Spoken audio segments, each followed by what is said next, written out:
Hi everyone, my name is Adarsh Mishra and आप देख रहे हैं यूथ नेशन कोडर्स। आज हम लोग बात करने वाले हैं use of and and shape in Python. तो एंड एंड सेप जो है ये दो हम लोग यहाँ पे फंक्शन देखने वाले हैं। तो इनका बेसिकली हम लोग यूज जो है यहाँ पे प्रिंट स्टेटमेंट पे करते हैं। तो प्रिंटिंग करते समय हम लोग को कभी कभी डेट प्रिंट करनी होती है, कभी कभी अलग अलग फॉर्मेट में चीज़ें प्रिंट करनी होती हैं। तो उस केस में हम लोग एंड एंड सेप का कैसे यूज़ कर सकते हैं, या फिर एंड एंड सेप में क्या डिफरेंस होता है, या फिर एंड एंड स्टेप को हम लोग किन किन जगहों पे यूज़ करते हैं। तो ये तीन चीज़ें हम लोग इस वीडियो में आज सीखने वाले हैं। एक एक करके चलिए शुरू करते हैं। सबसे पहले हम लोग क्या करते हैं, यहाँ पे यूज़ देखेंगे एंड का। तो एंड होता क्या है इसके बारे में जानेंगे। तो अपना आइडियली ओपन कर लेता हूँ, उसमें मैं आपको बताता हूँ। आई होप कि आपको ये सब नज़र आ रहा होगा। फॉन्ट मैंने पहले से बड़ा कर रखा है ताकि आपका अगर नेट नहीं भी आ रहा हो, स्लो आ रहा हो, तो आप आराम से देख सको। ठीक है, तो सबसे पहले हम लोग यहाँ पे आते हैं एंड में। तो आप सभी जानते हो कि हम लोग जब भी कोई भी प्रिंट स्टेटमेंट लिखते हैं, जैसे कि अगर हमने यहाँ पे लिखा कि प्रिंट और फिर हमने यहाँ पे लिखा यूथ नेशन कोडर्स, ठीक है। तो हमने यूथ नेशन कोडर लिखा और जैसे ही हम यहाँ पे यूथ नेशन कोडर लिखते हैं और इसको सेव करते हैं उसको पहले, तो डेस्कटॉप में मान लो हमने इसको सेव कर दिया यहाँ पे रिमूव नाम से, क्योंकि हमें रिमूव करना है। ठीक है, इसके बाद हम लोग यहाँ पे सेव कर देंगे। ठीक है, तो हमने ये लिखा प्रिंट यूथ नेशन कोडर्स। फिर हमने यहाँ पे नीचे क्या लिखा, प्रिंट वॉचिंग मी। ठीक है, यहाँ पे मैंने दो प्रिंट स्टेटमेंट लिखे हुए हैं। अब मैं जैसे ही इसको रन करता हूँ तो यहाँ पे यूथ नेशन कोडर्स आ रहा है, फिर why are you watching me आ रहा है। बट एक बात बताओ यार, कि यूथ नेशन कोडर्स और वाई आर यू वॉचिंग के बीच में यहाँ पे लाइन कैसे बदल गई? मैंने इससे बोला था लाइन बदलने को? नहीं बोला ना मैंने इससे कहा ही नहीं लाइन बदलो, इसने लाइन बदल दी। मैं चाहता था कि यूथ नेशन कोडर्स ऐसे आ जाए, उसके जस्ट बगल में आ जाए why are you watching me. But हम लोग कर रहे हैं यहाँ पे इंटरप्रेटर था, इसने तो खेल खेल लिया भाई साहब, इसने अलग अलग लाइन में दे दिया। तो इस चीज से बचने के लिए हम लोग यहाँ पे क्या यूज कर सकते हैं, एंड। अब हम लोग चाहते क्या थे, हम लोग का क्या रिक्वायरमेंट था कि यूथ नेशन कोडर आए और फिर ये यहाँ पे एंड हो जाए, एंड इसके बाद यहीं से चालू हो जाए why are you watching me. तो हम लोग क्या करते हैं कि यहाँ पे जो इंटरप्रेटर होता है, पहले देखते हैं वो क्या करता है। तो वो पहले आया प्रिंट स्टेटमेंट में, उसने यूथ नेशन कोडर प्रिंट करा, वो कर्सर यहाँ पे है। बट जैसे ही प्रिंट स्टेटमेंट का उसने वो ब्रैकेट देखा, ऐसा बंद वाला देखो, और यहाँ पे जैसे ही उसने यहाँ पे प्रिंट स्टेटमेंट का ये देखा कि यहाँ पे बस प्रिंट स्टेटमेंट खत्म हो रहा है, तो इंटरप्रेटर पाइथन का अपने मन से एंटर दबा देता है।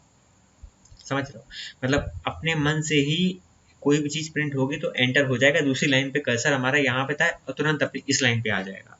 तो हमें कर्सर को रोकना है, क्योंकि हमारा टास्क क्या है कि हमें इसको एक ही लाइन में प्रिंट करना है। तो हम लोग कर्सर को कैसे रोकें, तो कर्सर को बोलना पड़ेगा ना कि भाई जो तुम हर बार एंड कर देते हो, किससे एंड कर देते हो तुम, बैकस्लैश n से, मतलब एंटर से, तो इस बार तुम एंड मत करो, या फिर एंड करो एक स्पेस से। मैं ये कह सकता हूँ। ठीक है, तो यहाँ पे बेसिकली जो हम लोग ने नॉर्मल मेथड देखा, तो पहले यहाँ पे एंड जो है नहीं लिखा हुआ था, यहाँ पे लिखा हुआ था प्रिंट यूथ नेशन कोडर्स, और उसके बाद यहाँ पे हमने ये चीज़ नहीं लिखी हुई थी। तो ये चीज़ नहीं लिखी हुई है, मगर फिर भी जो डिफ़ॉल्ट वैल्यू होती है एंड की, वो क्या है, बैकस्लैश n है।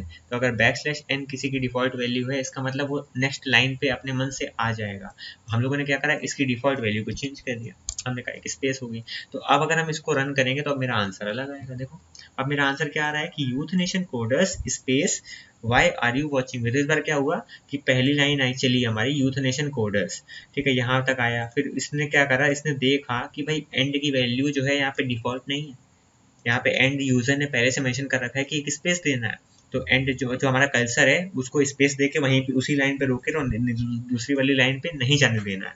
तो हमारा ये प्रिंट हुआ, कर्सर ने देखा एंड लिखा है तो उसने सोचा कि एक स्पेस दे देते हैं और यहीं पे रुकने, दूसरी लाइन पे नहीं जाते, क्योंकि उसने मना करा हुआ है, यूजर ने मना करा हुआ है कि भाई एंड जो है तुम्हें दूसरी लाइन पे नहीं करना है, अपनी लाइन पे रुके रहो वहीं पे। तो वहीं पे रुका रहा, और फिर वहीं पे रुका रहा, और फिर हमारा दूसरा प्रिंट स्टेटमेंट चला कि why are you watching me. और why are you watching me हमारा जैसे ही चला, तो देखो यहाँ पे why are you watching me हमारा प्रिंट हो गया। But why are you watching me के बाद अगर हम कुछ और प्रिंट करते हैं तो क्या वो दूसरी लाइन में प्रिंट होगा? तो देख लेते हैं जल्दी से। तो अगर हम यहाँ पे लिखते हैं प्रिंट एक्स वाई जेड, तो इसको एक बार रन करके देखते हैं क्या दूसरी लाइन में प्रिंट होगा? तो बिल्कुल होगा। तो ऐसा क्यों हुआ? तो ऐसा इसलिए हुआ क्योंकि हम लोगों ने एंड को जो है पहले प्रिंट स्टेटमेंट के बाद लगाया है। इसका मतलब ये प्रिंट होगा तो कर्सर नेक्स्ट लाइन में ना जाके यहीं पे रुका हुआ है और उसका अगला वाला तुरंत उसी के आगे प्रिंट हो गया। बट क्या इसके आगे हमने एंड लगाया, एंड इक्वल टू स्पेस नहीं लगाया ना। इसका मतलब इसमें डिफॉल्ट वैल्यू एंड की क्या पड़ी है कि एंटर दबा दो, बैक स्लैश एन पड़ा हुआ, बैक स्लैश एन मतलब होता है एंटर दबाना, ठीक है, इसका कैरेक्टर होता है। तो यहाँ पे why are you watching me के बाद तुरंत यहाँ पे एक एंटर हो जाएगा। तो एंटर हो जाएगा मतलब क्या है कि why are watching me print हुआ, उसका चेक से कर्सर अगली लाइन पे आ गया क्योंकि हमने मेंशन नहीं करा एंड इक्वल टू स्पेस और फिर XYZ कर दिया उसने। तो यहाँ पे अब आपको एंड का यूज समझ में आया कि अगर हम यहाँ पे लिख दें end is equal to space, तो इसका मतलब स्पेस या फिर नॉर्मल ऐसे भी लिख सकते हैं ये चीज़। अगर आप इसको मैं दिखाऊं तो फिर दोनों के बीच में स्पेस नहीं आएगा, पहले स्पेस आ रहा था ना, ये स्पेस खत्म हो गया। तो अगर मैं यहाँ पे लिख देता हूँ एंड, एंड की वैल्यू को कुछ भी लिख देता हूँ यहाँ पे, तो इसका मतलब हमारा जो भी प्रिंट स्टेटमेंट है वो उसी जगह पे एंड होगा, ठीक है। जितने भी मैंने कैरेक्टर यहाँ पे दिए उस कैरेक्टर के बाद उसी लाइन पे रहेगा, अगली लाइन पे नहीं आएगा। तो ये हमारा पहला यूज था एंड का। तो अब हम लोग आते हैं अपने स्टेप फंक्शन में, देखते हैं स्टेप फंक्शन क्या करता है। तो इसको मैं क्या करता हूँ, इसके लिए मुझे सिंपली एक लाइन में भी काम हो जाएगा। मैं यहाँ पे क्या लिखने वाला हूँ कि प्रिंट करो, क्या प्रिंट करो, मैंने कहा यूथ प्रिंट करो, कॉमा, फिर क्या प्रिंट करो, मैंने कहा नेशन प्रिंट करो। फिर अगर हम यहाँ पे लिख दें कॉमा, फिर हम कहते हैं कोडर्स प्रिंट करो।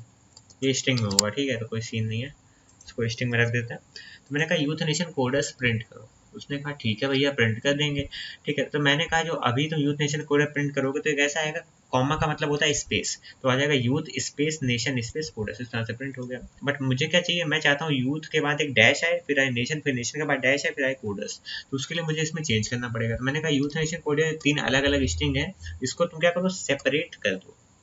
सेपरेट किससे करना है, मैंने कहा तुम इसे डैश से सेपरेट कर दो, ठीक है। अगर हम अभी मान लो कि यहाँ पे डैश नहीं देते हैं तो क्या आएगा आंसर, तब भी स्पेस आएगी यूथ नेशन कोड। सॉरी मैंने यहाँ पे सेप में एक सिंपल ऐसे दे दिया, यहाँ पे स्पेस जो है वो डिफॉल्ट पैरामीटर होता है।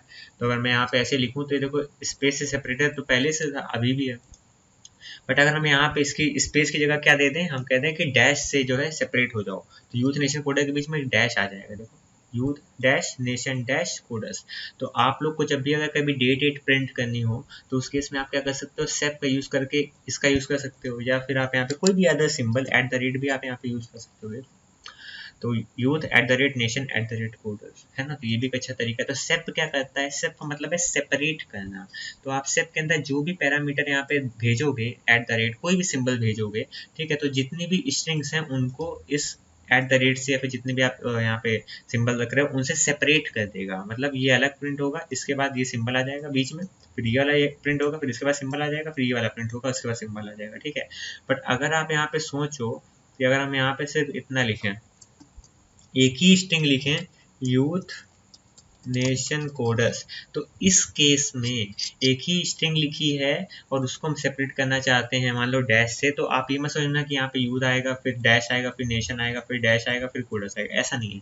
सेप जो है वो डिफरेंट स्ट्रिंग्स को, जो अलग अलग स्ट्रिंग होती है, ये पूरी एक स्ट्रिंग है, जो अलग अलग स्ट्रिंग होगी उनके बीच में क्या करता है, सेपरेटर लगा देता है। तो अगर इसको भी हम प्रिंट करेंगे तो ये यूथ नेशन कोडर्स ही प्रिंट होगा, देखना इसमें कोई भी सेप का यहाँ पे काम नहीं चलने वाला है।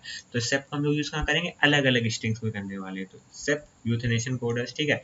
अब हम यहाँ पे अगर ये लिख दें कि प्रिंट, सॉरी यहाँ पे कैप्स लॉक में बंद कर देता हूँ, प्रिंट ABC, ओहो ये तो कुछ ज़्यादा ही अजीब चीज लिख दी, ठीक है, ABC। तो अगर मैं इसको अभी रन करूँ तो देखते हैं, तो यहाँ पे आप देख पा रहे होंगे यूथ नेशन कोडर्स और ABC, तो इनमें कोई भी फर्क नहीं पड़ा। क्यों नहीं पड़ा, क्योंकि जो हमारा एक प्रिंट स्टेटमेंट है इसके अंदर जो मल्टीपल स्ट्रिंग्स होंगी, एक ये स्ट्रिंग है, इसके अलावा और भी हम लोग पिछले एग्जाम्पल में देखा और भी स्ट्रिंग थी, 3 स्ट्रिंग थी, तो उस केस में ये सब चलेगा। इसका मतलब ये नहीं है कि यहाँ पे आपने सेप लिखा तो ये अगले वाले को भी जोड़ देगा डैश से, ऐसा नहीं। मतलब ये वाला जो प्रिंट स्टेटमेंट है ये यूनिक है, अपना अलग है, और ये वाला प्रिंट स्टेटमेंट अपना अलग है।